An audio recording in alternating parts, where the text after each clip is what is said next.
Hello students, आज का experiment है estimation of isoniazid. Aim to determine the percentage purity of the given sample of isoniazid. दिए गए isoniazid के sample की परसेंटेज प्योरिटी तय करना है।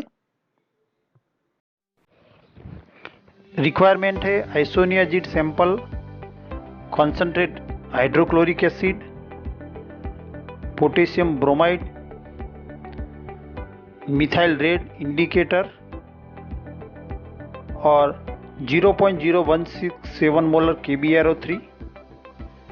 सबसे पहले सैंपल आइसोनियाजिड का 0.25 ग्राम वेट करेंगे। 0.25 ग्राम वेट करने के बाद सैंपल को एक बीकर में ट्रांसफर करेंगे।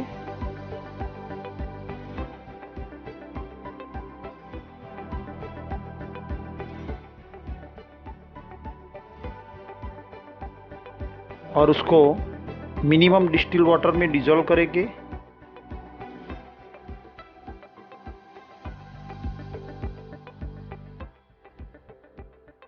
अगर कंप्लीटली सॉल्युबल नहीं होता तो उसको फिल्टर करेंगे।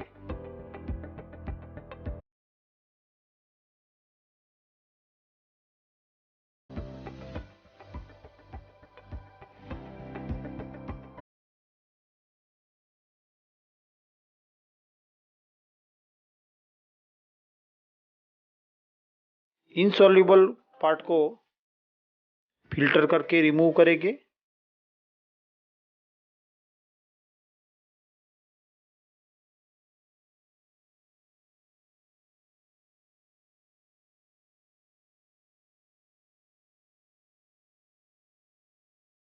बाद में 2-3 पानी के वॉश देंगे और डिस्टिल वाटर ऐड करके 100 ml डाइल्यूट करेंगे।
एंड पॉइंट पे colour change red to colourless होगा।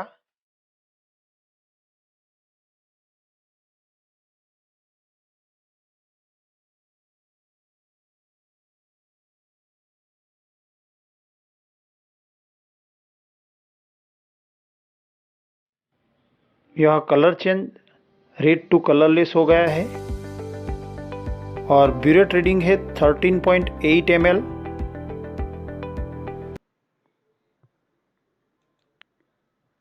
रिएक्शन इक्वेशन, यह टाइट्रेशन के दौरान जो रिएक्शन होती है उसमें आइसोनियाजिड, जिसमें pyridine रिंग और नाइट्रोजन से अल्फा, बीटा और गैमा पोजीशन में CONH NH2 ग्रुप है, जब आइसोनियाजिड का एक्वियस सॉल्यूशन बनाया जाता है तब टाइट्रेशन के दौरान एसिड के प्रेजेंट में हाइड्रोलिसिस से pyridine 4 कार्बोक्सिलिक एसिड बनता है, जिसमें हाइड्रोलिसिस के दौरान यहां पानी का मॉलिक्यूल ऐड होता है, जिससे pyridine 4 कार्बोक्सिलिक एसिड और हाइड्रोलिसिस का फॉर्मेशन होता है। टाइट्रेशन के दौरान जब कॉनिकल फ्लास्क में हमने KBr और हाइड्रोक्लोरिक एसिड ऐड किया था, तो टाइट्रेशन के दौरान इन दोनों की KbRO3 के साथ रिएक्शन से 3 मोल ब्रोमीन का लिबरेशन होता है, जो pyridine 4 कार्बोक्सिलिक एसिड के ब्रोमिनेशन में यूज होता है। 3 मोल ब्रोमीन में से 2 मोल ब्रोमीन pyridine 4 कार्बोक्सिलिक एसिड के ब्रोमिनेशन में यूज होता है और अल्फा पोजीशन में 2 ब्रोमीन एटम ग्रुप ऐड होते हैं और 2,6 डाइब्रोमो pyridoyl 4 कार्बोक्सिलिक एसिड का फॉर्मेशन होता है। यहां सैंपल रीडिंग है 13.8 ml। कैलकुलेशन इक्वेशन से हम देख सकते हैं कि यहां रिएक्शन से 3 मोल ब्रोमीन का लिबरेशन होता है, जिसमें 1 मोल ब्रोमीन के साथ रिएक्शन होती है, यानी कि 1 मोल ब्रोमीन के साथ रिएक्शन से 3 मोल ब्रोमीन का लिबरेशन होता है, लेकिन उसमें से 2 मोल ब्रोमीन pyridine 4 कार्बोक्सिलिक एसिड के 1 मोल के ब्रोमिनेशन में यूज होता है, यानी कि 2/3 मोल ब्रोमीन का यूज होता है, यानी कि 1 mole bromine KbRO3 is equal to 2/3 mole Br2 is equal to 1 mole isoniazid, यानी कि अगर सैंपल में 1 मोल आइसोनियाजिड है तो 2/3 मोल ब्रोमीन का यूज हुआ होगा, यानी कि 137 ग्राम आइसोनियाजिड होगा उसके मॉलिक्यूलर वेट जैसा जितना, यानी कि 1 mole KbRO3 is equal to 1 mole Br2 is equal to 3/2 mole isoniazid होगा is equal to 205.5 gram isoniazid.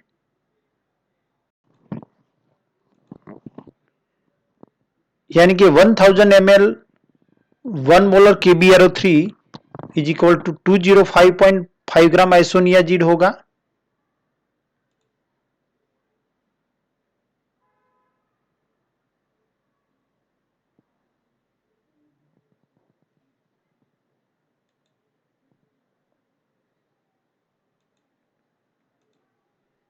यानी कि 1000 ml 1 molar KbRO3 is equal to 205.5 gram isoniazid और 1 ml 1 mole KbRO3 is equal to 1000 से divide करेंगे तो 0.2055 ग्राम isoniazid होगा। यह हमने 0.0167 मोलर KbRO3 का यूज किया है, तो 1 मोल 0.0167 के molar KbRO3 is equal to 0.2055 into 0.0167 होगा, क्रॉस मल्टीप्लिकेशन होगा is equal to 0.003431 gram isoniazid. यानी कि अगर 1 ml टाइट्रेंट का यूज होता है तो इतना ग्राम आइसोनियाजिड होगा। यहां बिरेट रीडिंग 13.8 ml है, यानी कि 13.8 ml 0.0167 molar KbRO3 is equal to 13.8 into 0.003431 gram isoniazid होगा, यानी कि 0.0473 gram isoniazid in 20 ml dilute solution. जो सैंपल को हमने डिसॉल्व किया था और 100 ml डाइल्यूट किया था, उसमें से 20 ml जो सॉल्यूशन लिया था उसमें इतना ग्राम आइसोनियाजिड होगा।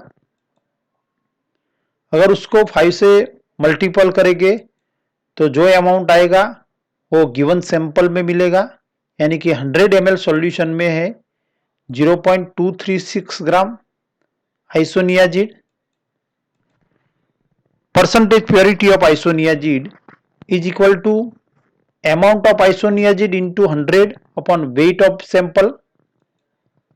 यहाँ गिवन सैंपल में हमें आइसोनियाजिड का अमाउंट मिला है 0.236 gram into 100 upon sample isoniazid का वेट लिया था 0.25 ग्राम